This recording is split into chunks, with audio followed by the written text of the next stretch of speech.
Okay, well, let's kick things off. So, hi everyone, my name is Akhil and I'm the co-founder of Green Story. Welcome to this very special webinar series on the new normal. The purpose of this series is to help anyone in the eco-fashion space navigate and come out stronger after COVID-19. We're incredibly pleased to host this great panel today. Joining us are 5 leaders in the eco-fashion space who will be talking to us about brand activism and community involvement and how these issues are being affected in the era of COVID-19. If you have any questions, please type them out in the question box in Zoom and we'll get to them after the discussion. If you want to take part in the discussion online, please use the hashtag #NewNormal or tag us at Green Story Inc. A little bit about myself. I have 13 years of experience in the sustainability space, having previously worked on carbon offsets, consumer sustainability, M&A, and corporate strategy. I co-founded Green Story 5 years ago to help consumers make more sustainable choices. Our vision at Green Story is to enable every consumer to ask, what's my impact, before they make a purchase.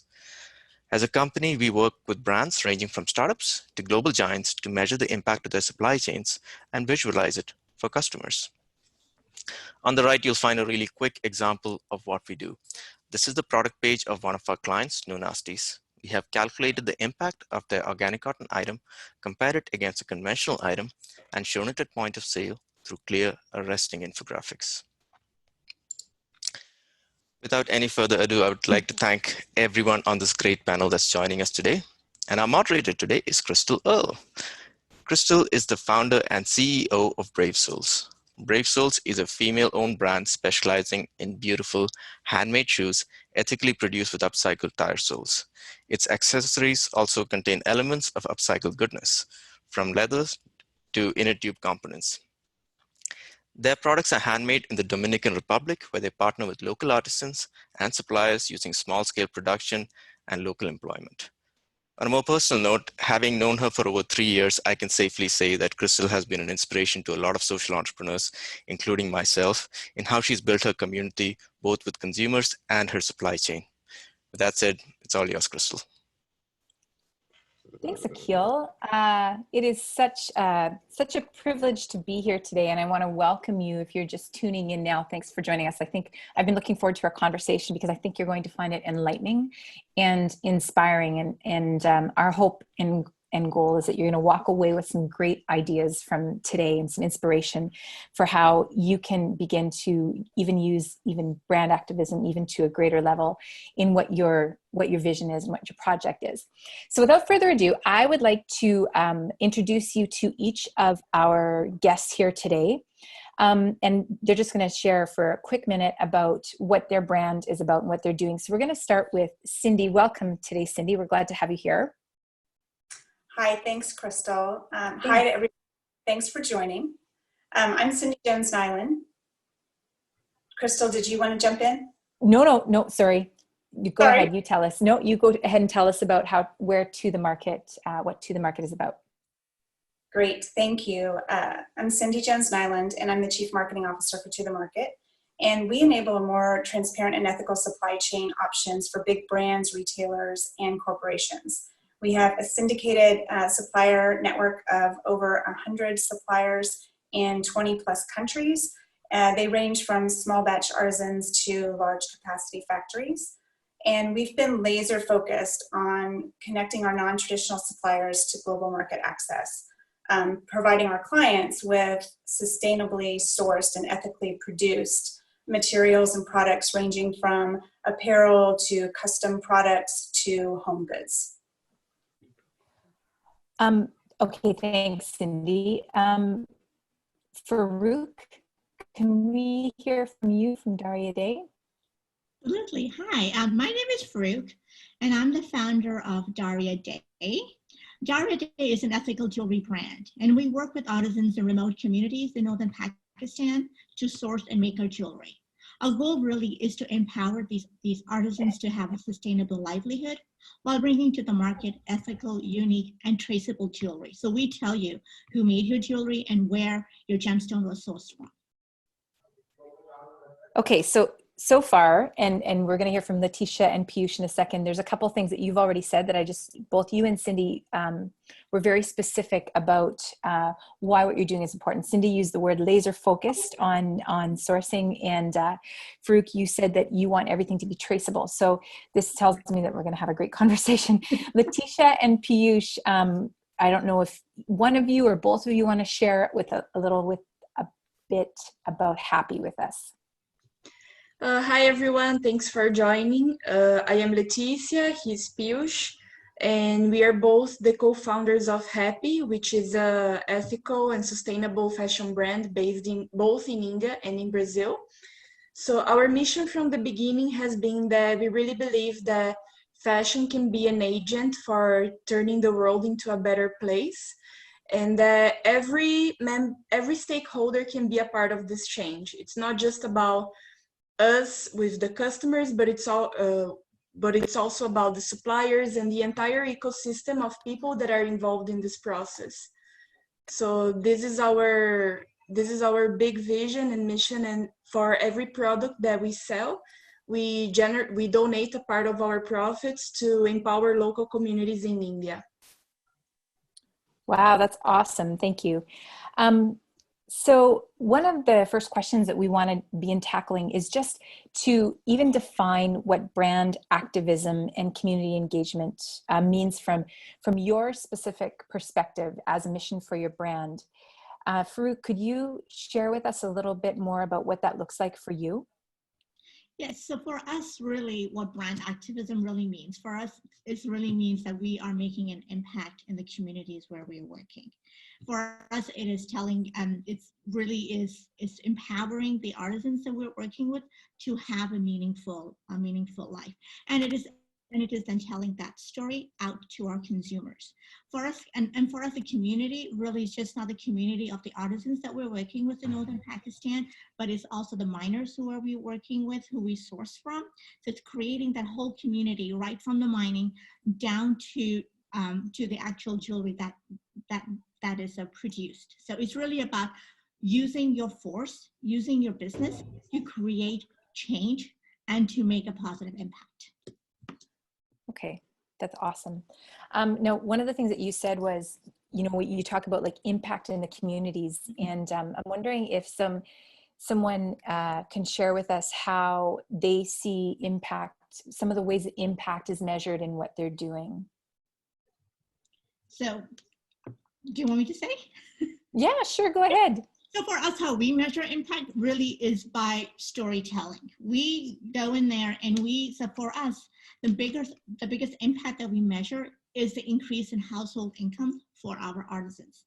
And what does that actually mean for those artisans and for her family members or his family members? So we measure impact really in that way. So we've seen when we go out there, or my team goes out there and we talk to artisans, we really find out that, hey, having this additional income or this jewelry making being the only source of income, because most of these artisans are actually the sole breadwinners right now. They're female and they are the sole breadwinners. So for them, it has meant that they've been able to send their siblings, the younger siblings, to school, or they've been able to help their parents rent a home, because we have lots of artisans who are IDPs, who are internally displaced people because of natural disasters. So that's how we've been measuring impact in our communities as well. So that's really for us, it is the increase in household income and what that has meant for them. Okay, cool. Cindy, can you share with us what that's looking like for To The Market? Yeah, absolutely. Thank you. One of the things to add to what you said is all around job creation and job sustainment. So one of the measures of our overall work is how much production volume and how much job creation we can push to the non-traditional suppliers. And that's one of the ways that we even measure, our bottom line and how we're performing. We also, one of the things that we're working on is extending those impact measures to client orders, so that when clients order, whether it's a big brand or a big retailer, we're able to provide them with information about the impact that order had in job creation, and in many cases women specifically, because we work with a lot of women in our non-traditional suppliers around the globe. and being able to quantify those things and then extend that to the client so they can extend that storytelling to their consumers is, again, shortening the distance between consumers understanding who made their products, when, why, and how, and shortening that distance from a global community perspective. So essentially it's providing, really, it's in and of itself as a vehicle of communication for people to just feel more connected to what they own, to where they're putting their dollars towards. Is that a safe way to, is that a good way to sum that up? Yeah, I think so. The one piece additionally I would add is by enabling the quantification of impact at the client level, it also allows them to look internally at some of their SDG goals or some of their CSR goals that they're trying to meet. Ah, okay. So it's really engaging them in a, it's not just, I guess we could say it's not just, it's a transformational connection and community that you're building. It's not just a one-way road that you're on. You're actually working together to build a much more connected picture of what's possible. Absolutely, yeah. Yeah, I love that. Can we hear from Happee? Can you give us a little bit of insight around what that looks like for you guys? Yeah, okay. So like Leticia mentioned in our introduction and about our brand. So when you ask this question about brand activism, I think for Happee, this has been one of the core reason of existence. And like when you talk about activism, we engage our customers to directly see the impact and also to create the impact, because for every product that we sell, we are also giving away our some amount of our profit to make lives in India better, be it about the artisans or be about the NGOs that we are partnered with. Like for example, right now we are partnered with an NGO which works with women empowerment and menstruation health for the women. So for every product, how we are helping or changing, creating an impact is by, for every product that we sell, we give away a menstrual pad kit, which is completely biodegradable and reusable for the women who are in need in India. So we have these, apart from these metrics, we also are working with green stories so that we could showcase the impact that we are creating with our products, so that the customer could see real time that what is the impact or what is the difference they are making to the world by choosing a sustainable product over a conventional product. Very cool. Okay, so you mentioned a couple of key things there, Peeyush. There's a recent book that I've been reading and that I'm suggesting to people. It's actually called Brand Activism. It's by Christian Sarker and Philip Kotler. And I pulled a quote out of it. It says, "Capitalism is broken. We need a new narrative, a new form of commitment and integrity from the business. It's a commitment to a fair and just future for all. What we need now is activism, inspired by the great movements of the past for the common good." And it seems like what we're all sharing and where we all are as brands, Brave Souls included, is that sometimes it can, for us, I know it feels like it can be, it's almost a sense of like it's a fine art or like a delicate balance between keeping the business moving forward but maintaining viability and being able to still hold true to what you value. So I'm wondering if you could share, someone wants to share with us at some point in the last little while, in particular, here we are in the age of the pandemic, and things are changing quickly. So what does that look like for you as a brand? We start out with something with the best of intentions, and then nobody foresaw a pandemic coming and changing life as we know it, and really shifting and shaping how business is going to continue forward. And so for those of us in the eco-fashion realm and in the sustainable fashion world, what do you feel has been one of the maybe a challenge that you have been facing in this during this pandemic, and how you're going about tackling it and moving through it? Oh, should I start? I would love that. Yes, thanks.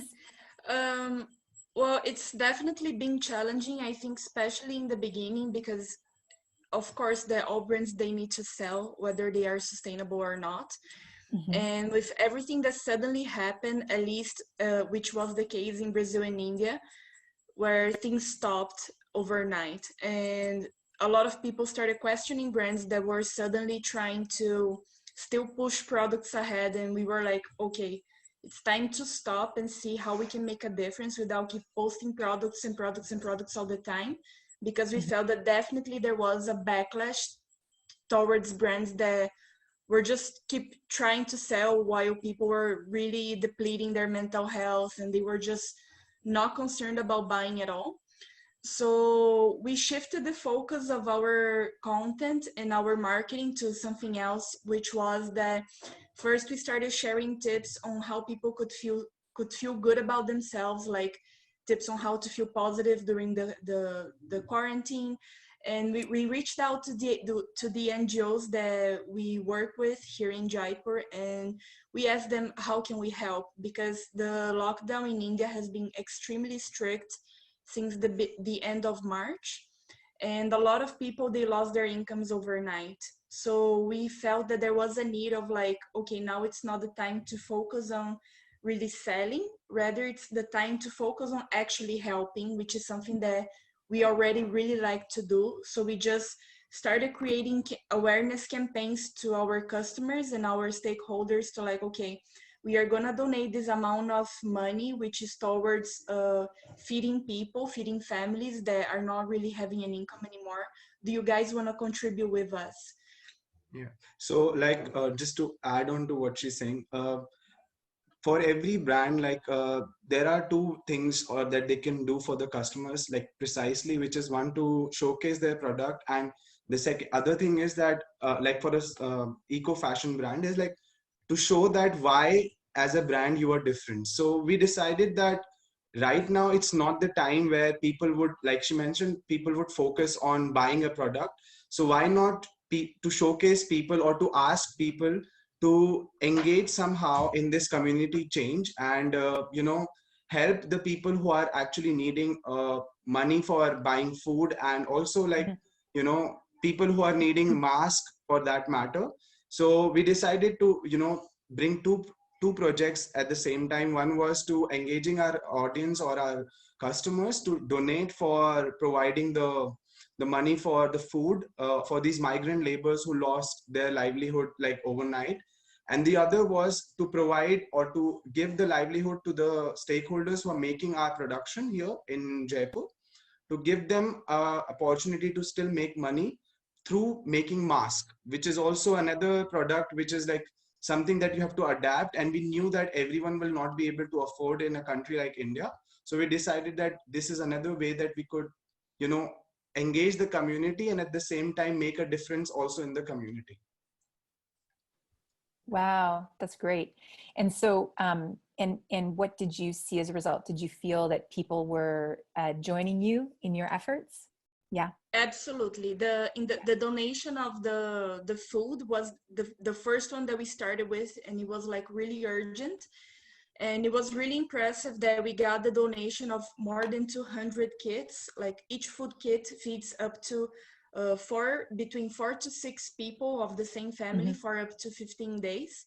So we were able to feed more than 1,200 people for over 2 weeks, which was really, really nice, because we just like released the newsletter and just put it out on social media, and people naturally started like coming after us, and they were like, wow, we really wanted to do something to help, but we didn't know how to do it or how to reach out. So we could really see that it was the need of the hour, and it was really amazing. And eventually it was not even the purpose of why we did this, because we genuinely just did it to help, but we got new customers and new supporters, like new fans for our brand because of this. And for the masks, we were also able to make more than 1,000 masks, which were all donated in local communities in Jaipur, because our intention was not to sell them, especially saying that in the first, like whenever we did this, we couldn't even sell even if we wanted to, because all types of transportations are stopped in India for e-commerce sales, everything. So we were like, okay, let's make the masks, but let's donate the masks to people who are actually needing them. Like the poor communities, the police officers who are working like very much unprotected. So it's been a really nice. And I think this also added like like the people who were following us, or the people who were our supporters beforehand, they got to see another side of the brand through this, because so far they have only seen what we have been doing continuously, which is like to sell products and to do whatever the social good we were doing. But in the times of in the times of pandemic, like you said, nobody was predicting about it, or nobody was knowing what exactly is going to happen. And I think this was actually an opportunity also, wherein a lot of customers got to see that, okay, why this brand is different, or is trying to make something out of this situation also, in order to help the community. Yeah, that's great. Cindy, can you share with us what has been what's been the challenge to the market, and how you guys are meeting the need? Yeah, absolutely. Thanks, Christal. We have done a couple of things. So, the relationships with our suppliers were close, but I would say now those have grown even closer, because, being able to communicate more effectively in real time across multiple time zones, and just staying in constant communication with them has been really important. Mm-hmm. And we've been meeting with them. Early on, we provided a webinar to as many of the suppliers that could join, just to talk through what the challenges were, what they were dealing with, how we could help. And during that process, we didn't cancel any orders. So if there were orders canceled by some of our clients, we actually figured out ways to repurpose those things that were already in production. And then the other thing that I think we did early on is we asked a lot of our suppliers if they could pivot and make the change to producing PPE. Mm-hmm. And in many cases, the response was overwhelming. And so we were able to begin sourcing cloth face masks, isolation gowns, and do some job sustainment in some of the areas and the suppliers where they were able to work. And that has been great for many of the suppliers in many countries. A lot of those, we've had to deal with challenges with supply chains and shipping, et cetera, like the logistics chain. But we've also been able to diversify orders. So if we get large scale orders, for instance, for face masks, we're diversifying that across a number of suppliers so that we can enable and sustain some of those jobs in places that critically need it right now, and have the capability to produce face masks or things that are cut and sew that then we can offer to clients in different parts that are needing that. And so in some ways, and what I hear you guys saying is that when you start out with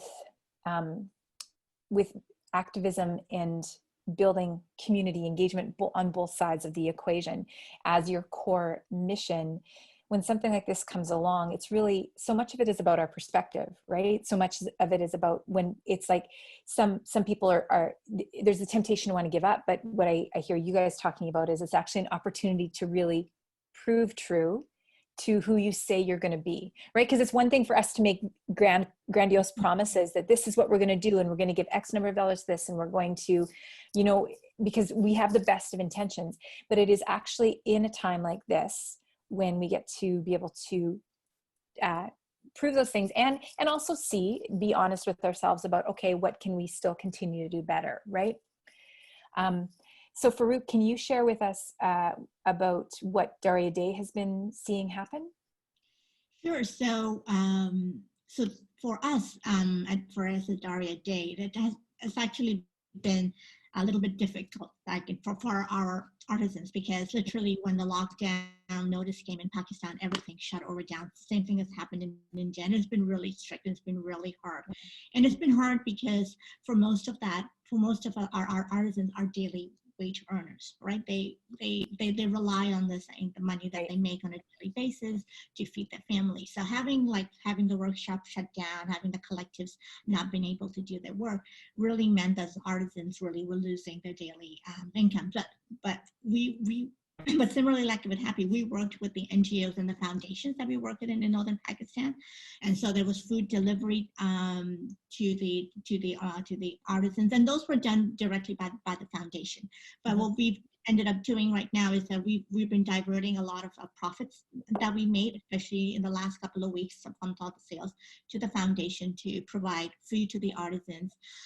We haven't pivoted to making any PPEs because that's not our core business. But what has happened is that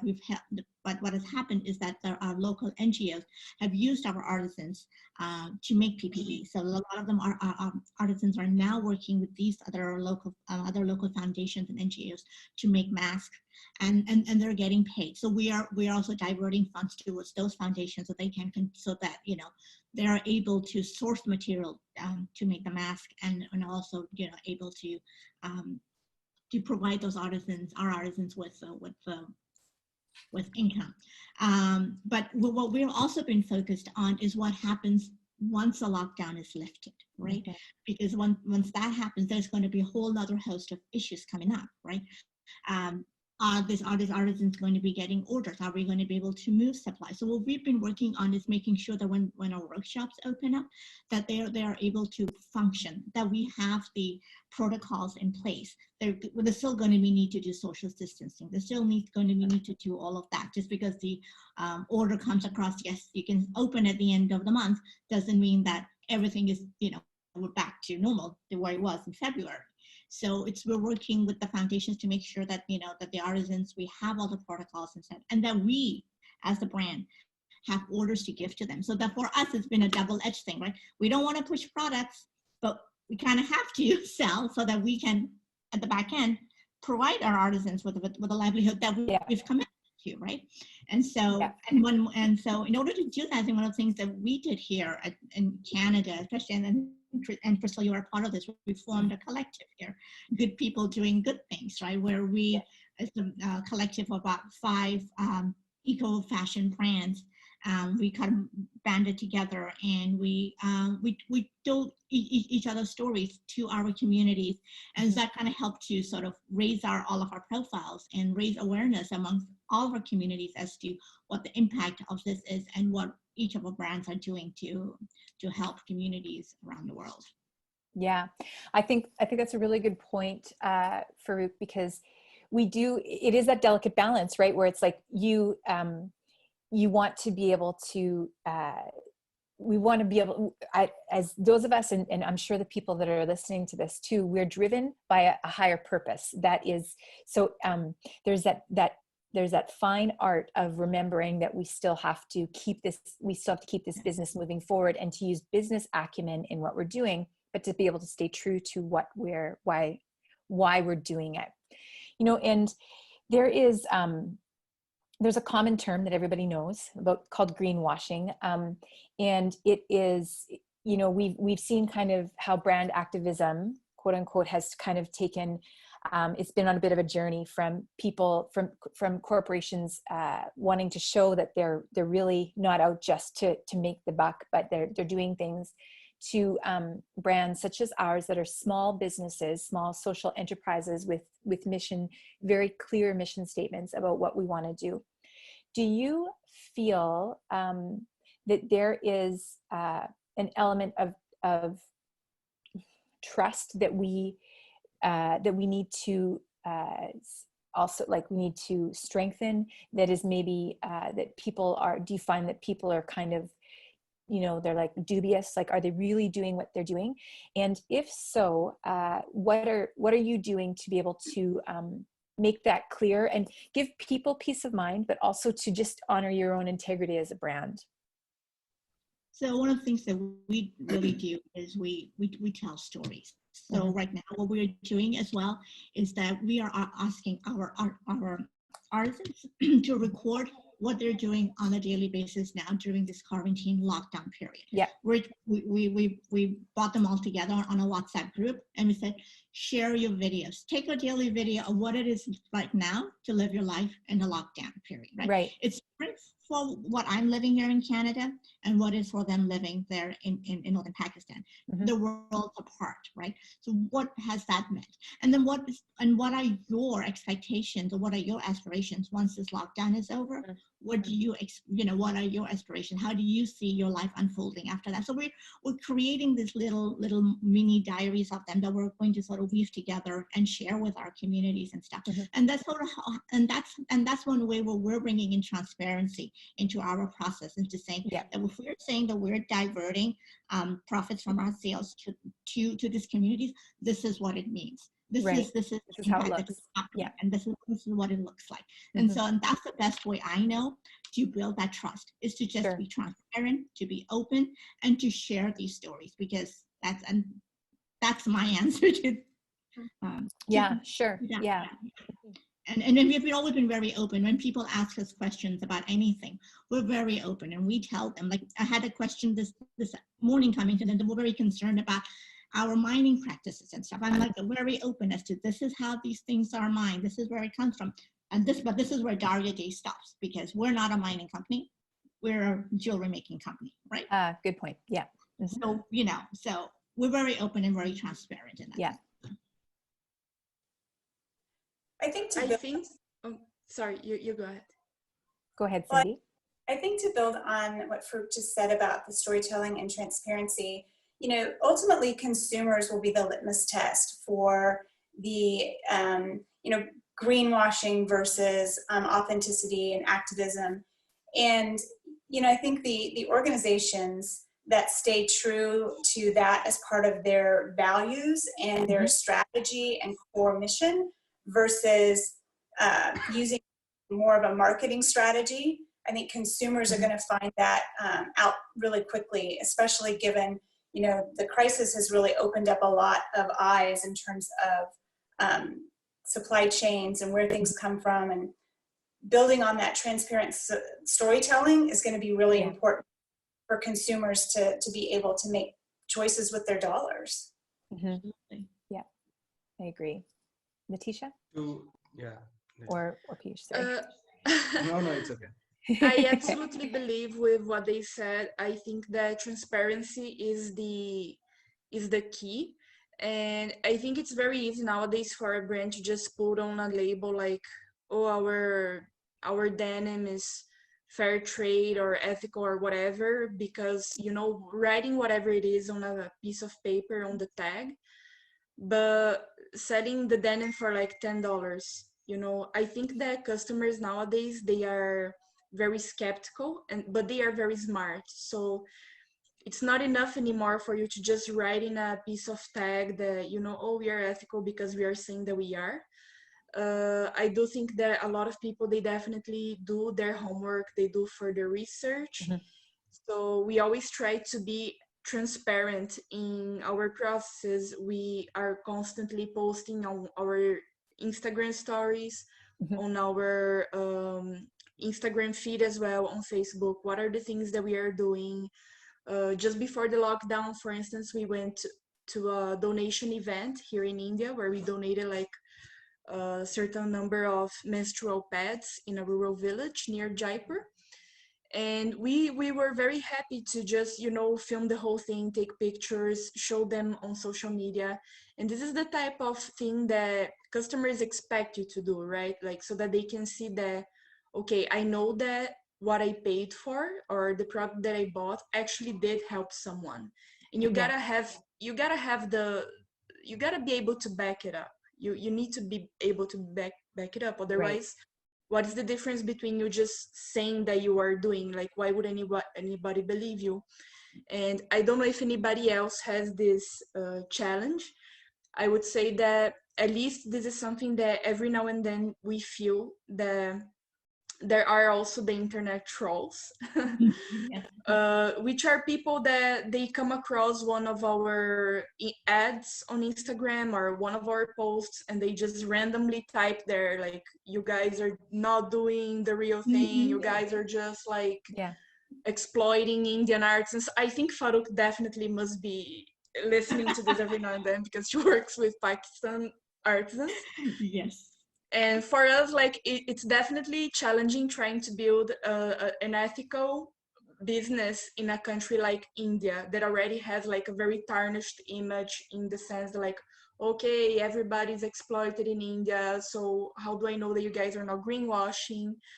So I think that whenever this happens, we definitely need to, you know, just kind of ignore these people, because even if with all of the information on the website, every now and then someone makes this comment, it just means that they just didn't go, you know, they didn't bother really like seeing that we are genuine and what that we really care about these people. They just, you know, saw a random post and decided to type something, and, you know, in these cases we just have to ignore. But I do think that this is one of the reasons why transparency is even more important, so that you can show people that, no, but this is what I am doing, see this photo, see this video, see this post. Yeah. Yeah. I agree To with add you. on, like from the question that you asked, like the trust part, Mm-hmm. I think recently, like few days ago, I was reading an article on Forbes, and in that article, the experts were also saying that I think this quarantine time, or like the COVID-19 time, uh, everyone around the world is becoming more aware about what they are buying and where are they buying it from as well. Yeah. Mm-hmm. And this has also built up a behavior among the communities and among the people across the world that, okay, you know, we need to be like checking more details about the products that we are buying or from where we are sourcing that product, so that they could see that, okay, you know, is this product really worth it for the price that I'm buying it? And because they're staying in quarantine, so they're also rethinking their you know, purchases. For example, Yeah. like if a person was buying like 5 pair of clothes or 6 pair of clothes, now they're thinking that, okay, you know, I bought these pair of clothes, but I don't need these 5 or 6 pair of clothes. Maybe I should have bought one piece but from a sustainable brand. So I think and adding on to what Leticia and Farrukh said, that being transparent in this time is the best thing that is working out for smaller brands. And considering for us, like from the campaigns we did and from whatever we are publishing now, people are automatically understanding and, you know, realizing that whatever is being done is not something being, you know, greenwashing or something that is not going to bring an impact, because you share the real stories and you share the real impact in real time. Meaning, like the mask that we donated, or for example the PPE kit, Cindy must be like the supply chain that they are producing, they must be helping right now, so people could see that impact right there happening. Yeah. So yeah. Yeah. Farrukh, were you going to add something? I was just going to agree with what Leticia Leticia? was saying, what about that, you know, like Happee, Daria Day works in a country, Pakistan, which is really not known for anything ethical. And so when an ethical brand or sustainable brand comes out of Pakistan, we have the uphill battle is much steeper, because because we're dealing with so many other issues, like trying to get products that are components for our jewelry that are sustainable, or that are those that are produced ethically. It's just a challenge, right? So it's just a very different environment, I think, in which we are all working in. So I was just agreeing with what she was saying, that Thank you, Farrukh. Which does lead me to my next question. And I know that the goal of people tune into moments like this because they want to hear from brands, they want to hear about what we're doing, but they also maybe have ideas of what's working. They want to know what's working. And so one of my questions for you all is that, so all of us, the 4 of us that are here on this panel, we represent brands that are primarily working outside of the Western Hemisphere, which I don't know if in India you call us the Eastern Hemisphere. I'm not sure. Forgive me if I've got that wrong geographically, but we're working in more developing situations. But to be a brand that has activism and that is working to build community and to inspire people doesn't just mean that we're working in countries that are economically or socioeconomically challenged. It could be that there's people that there's very amazing ideas and that I'm hearing of lately of things that people are wanting to write at home where they're at, and they're really trying to understand what's the best way to go about that.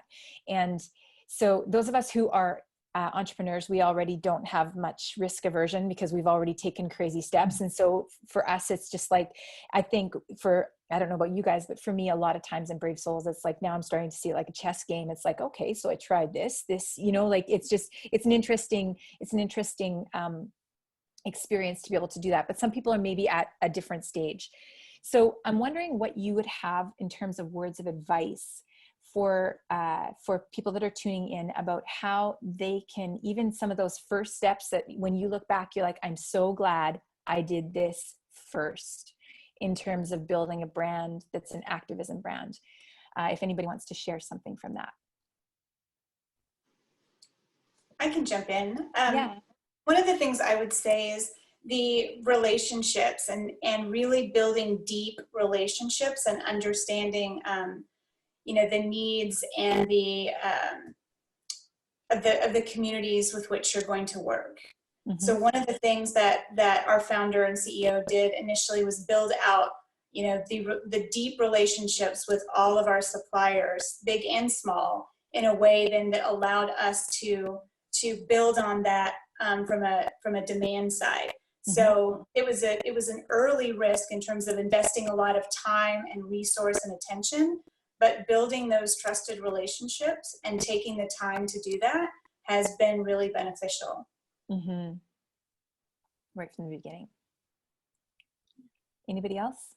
Yeah. Also, yeah, I think you can go. Oh no, go ahead. I can go after you. Okay. So yeah, I was saying that like the message that has to be there for the new brand is like, it's very simple right now that just before the COVID-19 times also, there is a spike in terms of people becoming more aware about, what they are buying and everything. And this COVID-19 or the pandemic time, it has just spiked it up even more. So in these times, I think it's like, because the demand of these type of brands is growing, I think it's important that people or the new entrepreneurs who are starting businesses or are on the initial levels to think of that, okay, whatever I'm going to do right now in terms of building my brand, it should also be aligned with the SDGs, or it's also aligned to social impact, because eventually these are the brands that people are going to look for. And there are like several campaigns also running even in India or across the world, like buy local or, make it handmade and so on. Like, so I think these are the things that are already coming into picture. So if you jump onto this already, it's a good start, and it would already going to help you to build it further. Okay. Thank you. Yeah. Farrukh, you wanted to add to that? Yeah, I just wanted to say that if anybody is looking to start off an ethical, sustainable brand, and I kind of echo what Cindy said, it's to build those relationships, because then I'm really glad that that's where I started, was building those relationships not only with my artisans, but also with our suppliers and also with the foundation who supports us, having those really tight-knit relationships so that there is trust at all levels, that the suppliers trust that when they give us the product or when they give us the raw materials, that they're going to get paid on time. And then I trust them that the information that they're giving me is true and accurate, and that I can trust that every step that they're telling me where they got their materials from, that there is that trust, right? So right. I'm saying that's very important, to develop those really strong relationships and build that trust in at the ground level. And that trust is also what allowed me to go into those artisans' homes and start, caping them and taking their videos, because they wouldn't allow us otherwise to go into their homes and be like, oh my god, you want to photograph and you really want to film what we do on a day-to-day basis. But we had developed those trust, and they realized that we're doing this because this is in the end going to have a positive impact on their lives. So it's really building an ethical brand really comes down to building trust at all levels, with your suppliers, with your makers, and ultimately also with your consumers. So that's, Yeah, I agree.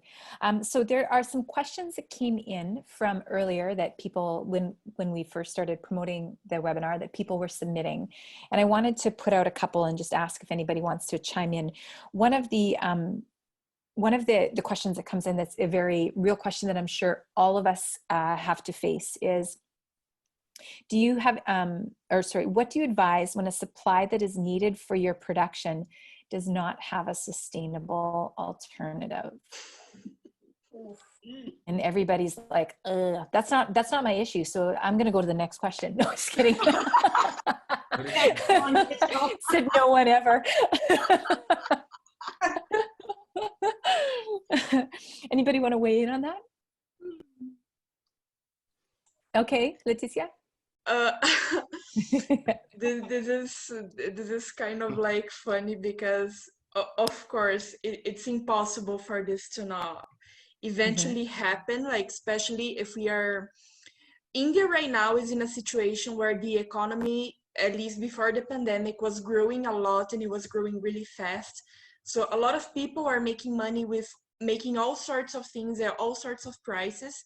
And at the same time, it's a market that it's still very price sensitive. Like not always the customer is very willing to pay more money for something which is more ethical, which also means that the ways that people produce are also not always ethical. So it has happened once with us that, we were looking for a very specific type of embroidered bag. And of course, for us, it really cannot start, and we really cannot start anything before we actually see the production. This is the first step always. So that, because this is the only way to make sure that nothing wrong is gonna happen. So what happened was that we were in this village, and we were visiting like several places that make the same leather bags. It's like a street, and all of the houses are full of artisans that make them. So we entered one of the places, and there was a child making a bag. And it was very heartbreaking, because it was one of the main places that we had liked a lot. We were already talking, to the owner, and they seemed really nice. And whenever we walked inside and we saw the kid, and we were like, I was speechless. I was like, what do I do? What do I say now? What do I do? And we questioned him. We were like, what's happening here? And then he actually said that, he comes from a very poor village in a rural area. So I am actually helping him because I am giving him an opportunity to make money. And it was kind of like sad, because I did understand where he was coming from, but obviously we could not do any business with him. So we just had to move on and, find someone else that was making the same type of bag, that was perhaps like having a little more bigger communication gap, but they were not having this issue. So for us, like at least in our case, checking the places where these people work from and going there personally ourselves is the very first point always. Yeah, and I think what this has become, when we started, of course, like it is not very easy, because your order size and everything is small. So you cannot just tell anyone like, oh, I'm not going to work with you just because you're doing this or something initially. But then what happens is that whenever you are figuring out, once you have figured out that, okay, this artisan or this person is not being ethical, I think it's something that you need to do consistently. Like, okay, make it a point that whenever I'm signing up working with this artisan, or I'm giving an order to a particular artisan, like she said, like to go and check how the production is or how they're working.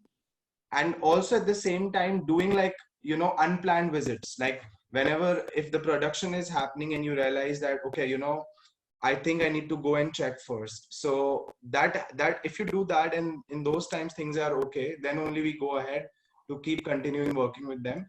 And yeah, Yeah.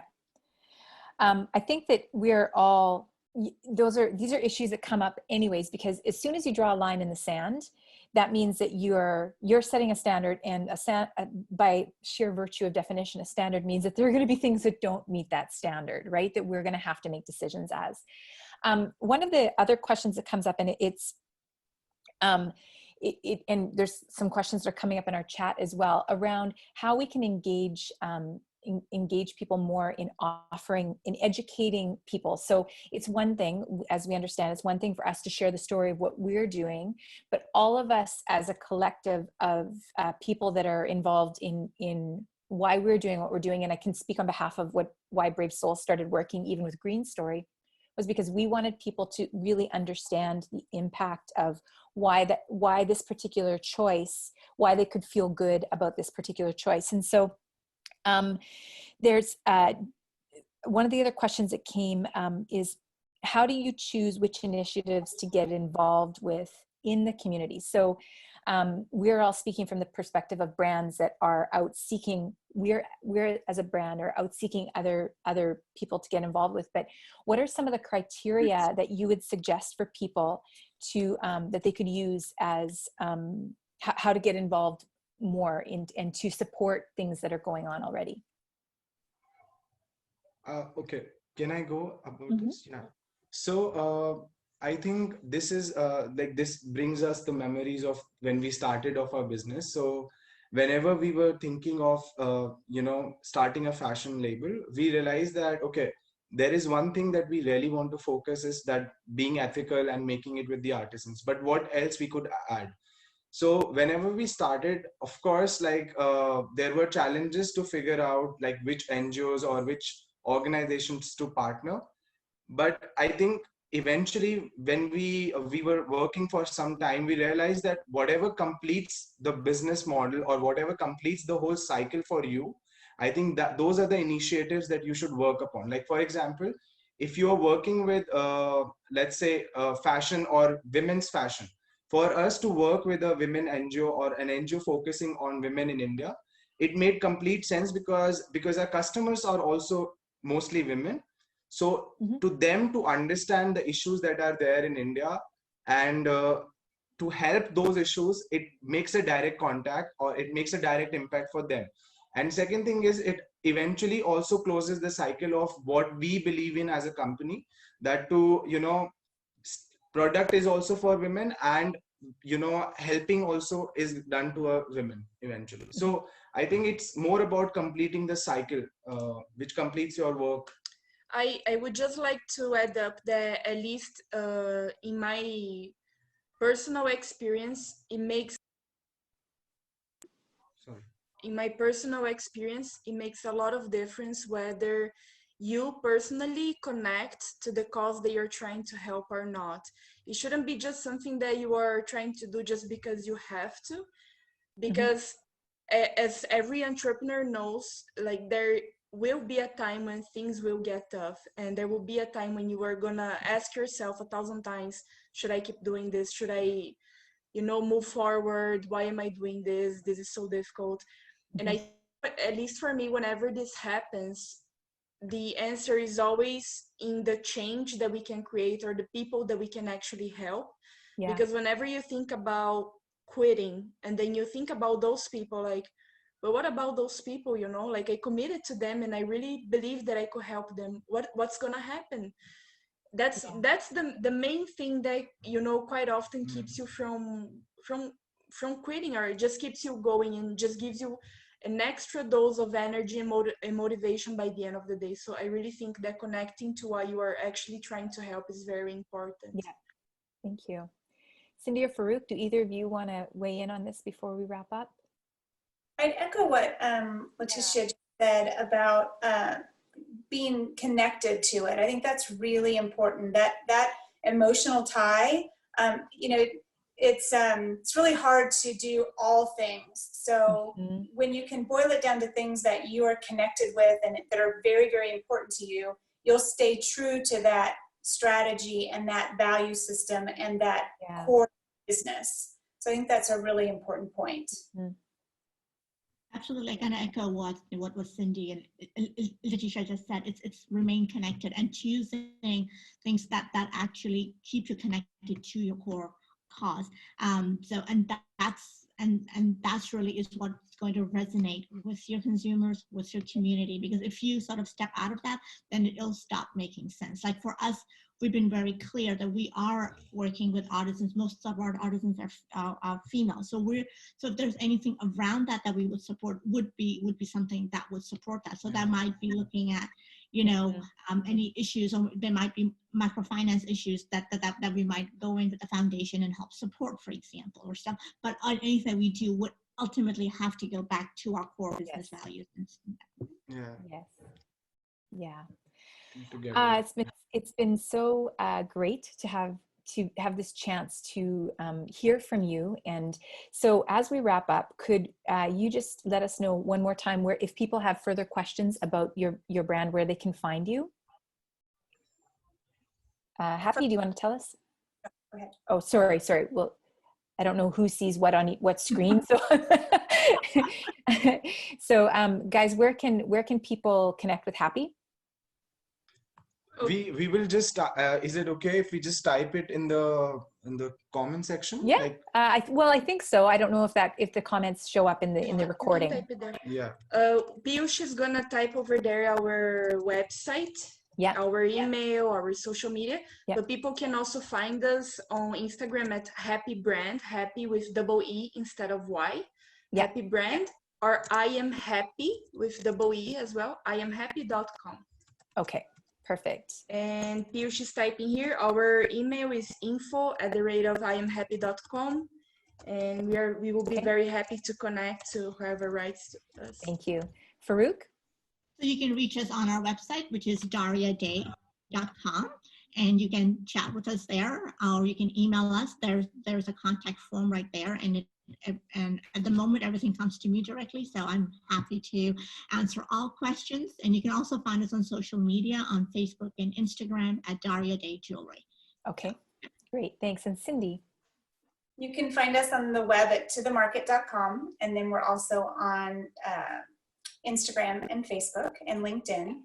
And any inquiries can go to custom@tothemarket.com. custom@tothemarket.com. And you can find me anywhere at bravesouls.life. That's all of our social handles, and that's our website address. My name is Christal, and I am going to hand it over to Akil. And I just want to say one more time, Brave Souls has been working with Green Story for the last 2.5 years, and they have helped us really share our story and helped me as the founder stay clear on why I'm doing what I'm doing, and what we're counting and what we're measuring is important. And so I just want to say thank you to Green Story. And if anybody is interested in learning more about how they can help them, Akil can probably give you a little bit more information. Oh, wonderful. Thank you so much, Christal. And thank you to everyone on the panel. It's such an interesting conversation. I do want to note that we will be sharing the details and contact details on all of this in summary blogs and on social media next week. So we'll make sure that we reach out to the panelists and to the attendees with all these details, so you guys can get in touch with each other and continue this amazing conversation. I also know there were quite a few questions that came in both in chat, online, on Twitter and Instagram and all of these things, which we couldn't get to, but we will, and that's going to be on social media. All right. Thank you. Thanks everyone for joining us. It was a pleasure. Thank you so much. Thanks. Thank you so much.